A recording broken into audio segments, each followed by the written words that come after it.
those slaves were so taken up because they said, this is our last stop. And then we'll be in the promised land. So they didn't mind that dismal dungeon, as it were, in the basement, a damp floor, a bare wall, the odor of dampness and earth. They did not mind it because they knew in a few days they would be free.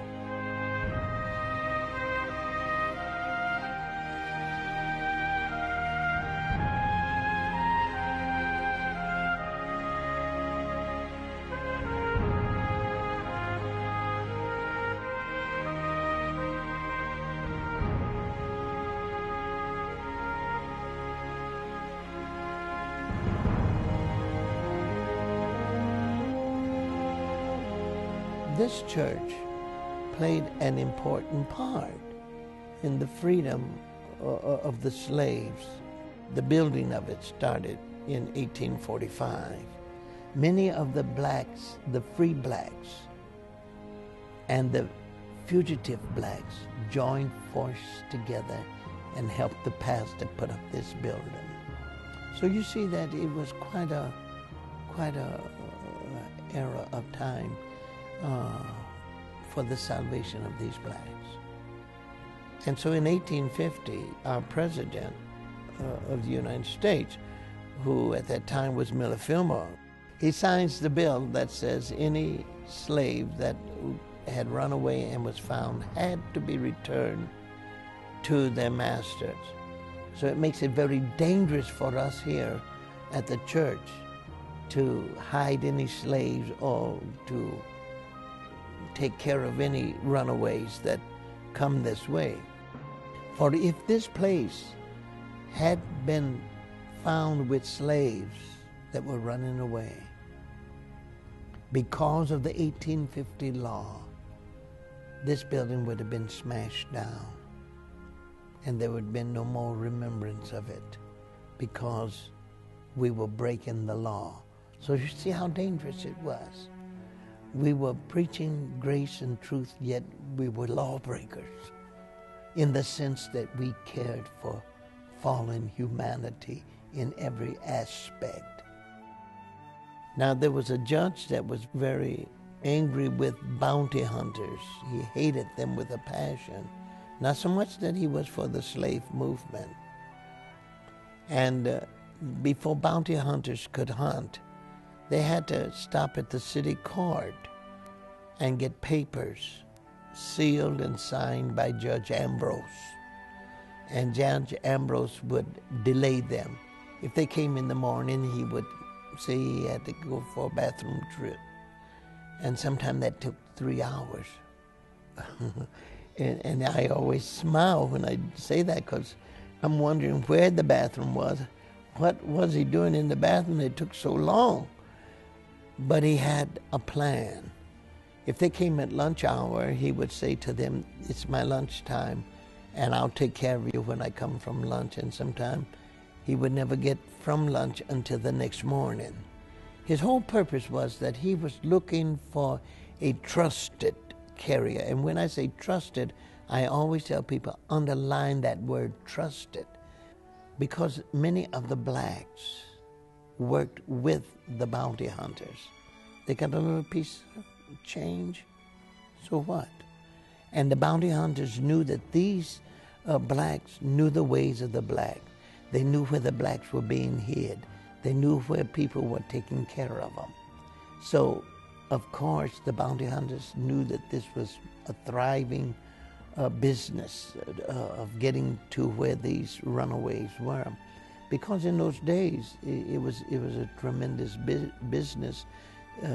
They would get between $500 and $1,000 for every head that they would sell.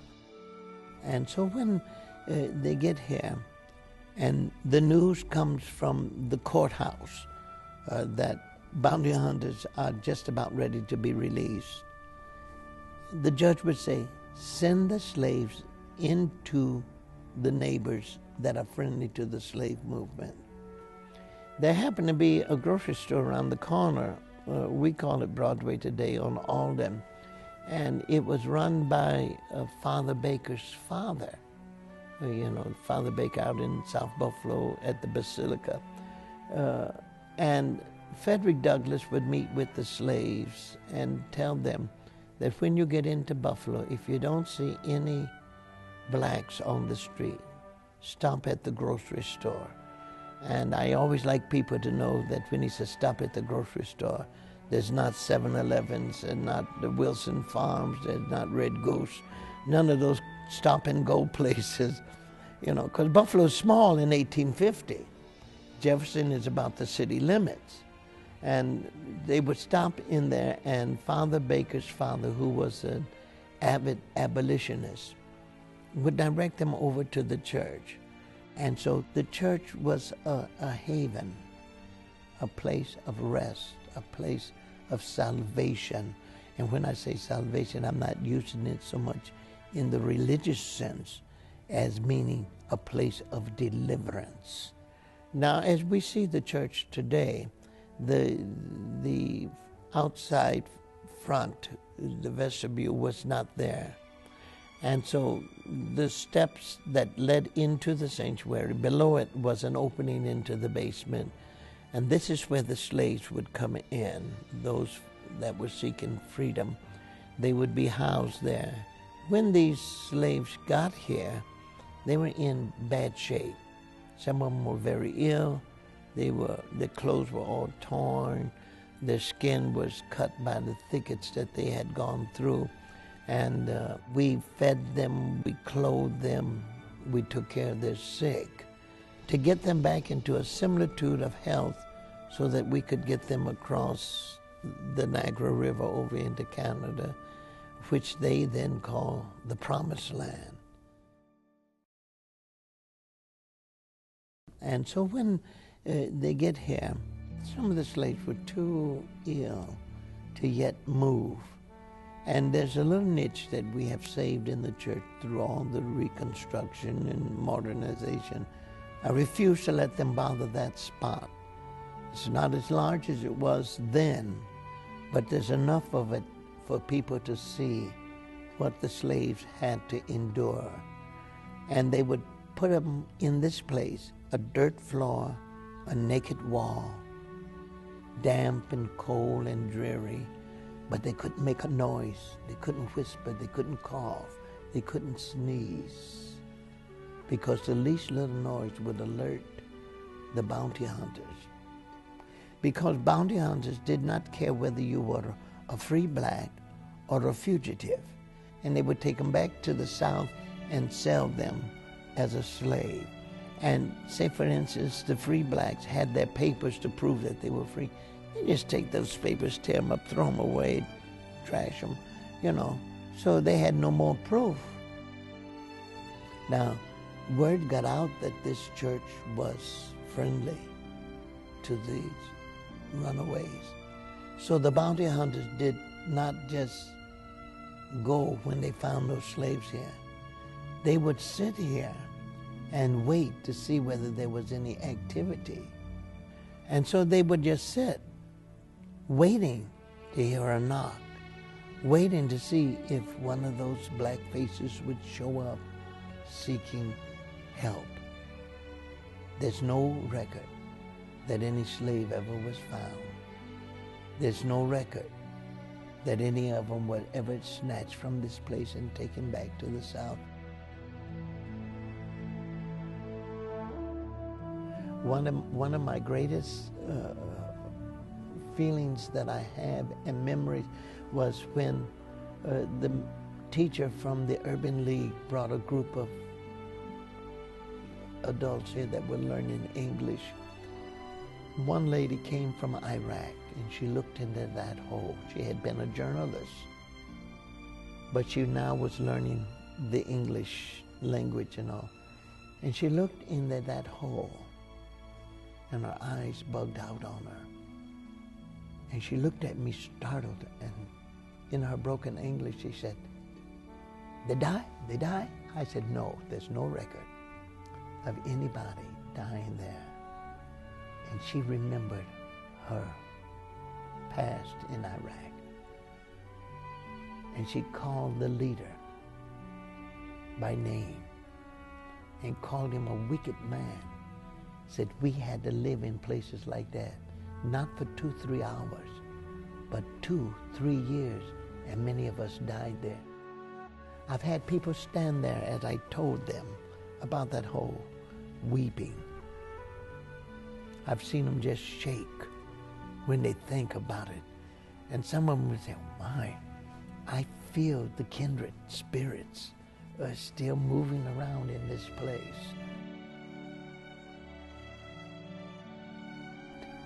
At night, a cart drawn by horses would pull up to the door, and the slaves would be laid in the bottom of this cart, covered over with canvas. And then they would take them down to West Ferry and Niagara Street. And there was a ferry. And the people that operated the ferry was very friendly to the slave movement. And they would hide them in the bottom of the ferry until they got them over to Canada. Not only that, but the American native, which no one sees in the history book, helped these fugitives. The American native who had navigated that Niagara River many times, who knew the swift current of that river, who knew the shortest distance from the American shore over to the Canadian shore, would take these fugitives, these freedom seekers, and take them across. If it was not for them, if they had to cross alone, we would have lost many of our brothers in that angry Niagara River. And the current is so swift, it would have just washed them right down to the falls, and over the falls they would go. So I'd like to give credit to those American natives. And we want this place to rise up and shine and glow. And we want people to come in here and see the story, not hear it, but see it. Not only see it and hear it, but experience it. And we want this to be a monument, not a museum.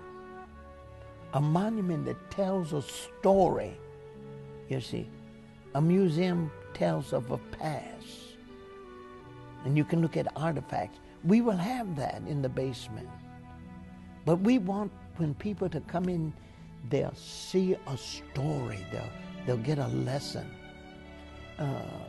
And not see it crumbling as we have been seeing the brickwork, the masonry work, crumbling and decaying.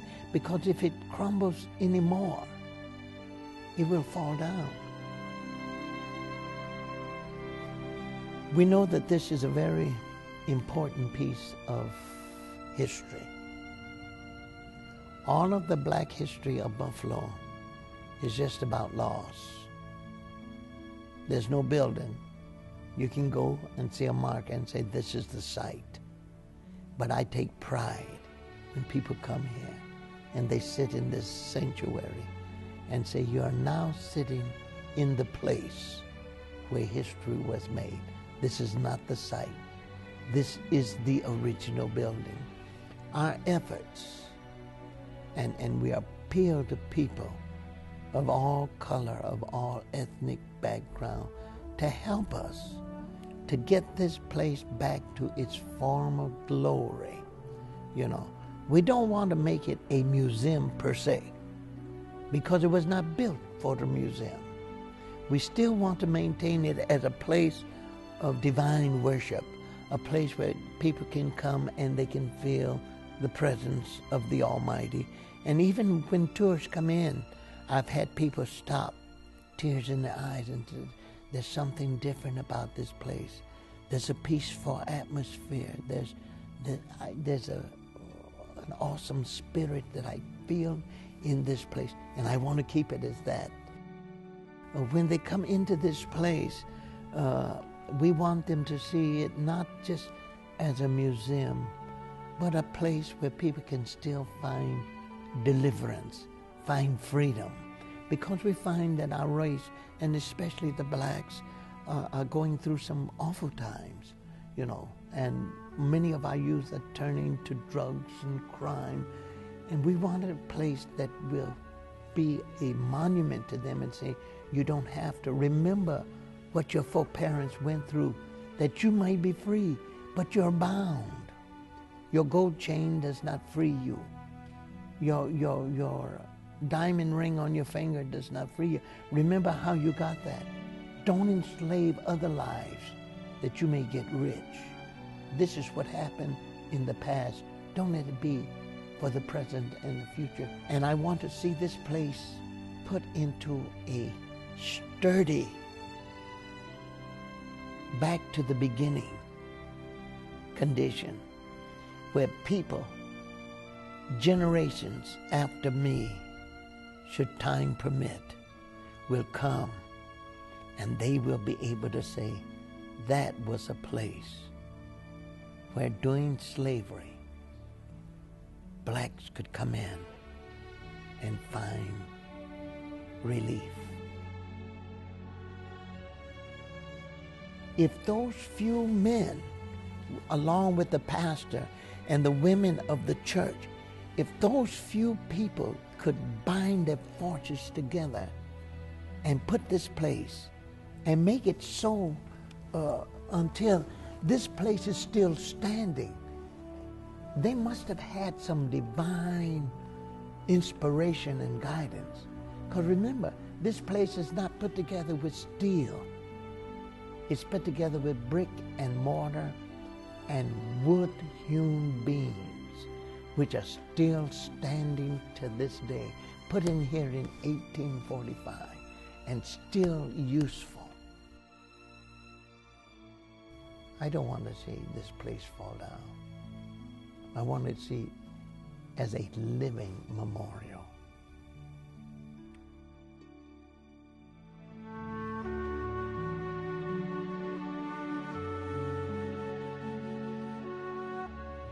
Faith is the substance of things hoped for, the evidence of things not seen. Let me give you a little story. In the corner of the building, there was a terrible leak in the roof. I had no money. I'm a cancer survivor. I'm on chemo. I'm in an emaciated state, weak. And so I'm being stressed out in many directions. And the congregation is just so small. And so we don't have money coming in to put a roof on of our own. And for 5 years they told us, that roof is going to fall in on you. And for 5 years I repeated, it will not fall. And remember, it was during that time when I was ill. And I said, I've got to get up there and fix that. I don't know how I'm going to do it. And I got into the roofing part. And I was trying to fix it. I'm not a carpenter. I'm not a roofer. My expertise is preaching. But I was going out of the bounds of my expertise because something had to be done. If that leak continued, it would have devastated the building. And I said, oh, every time I thought I had it fixed, it would fall.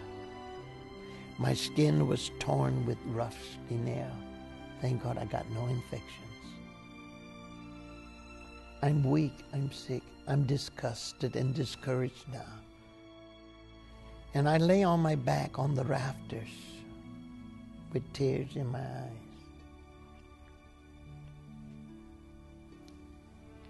And I said, God,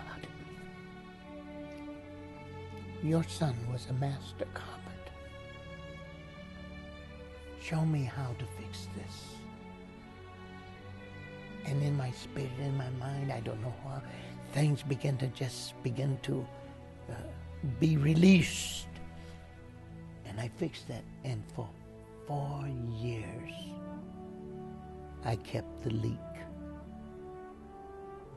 And I raised my hands in service and offered a word of faith and a word of faith and said the roof will not fall in.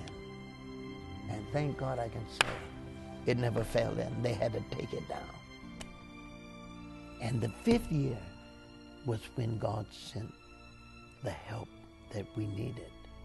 And we got a new roof. We've got the wall repaired that was so badly damaged from the leak. And I'm still here.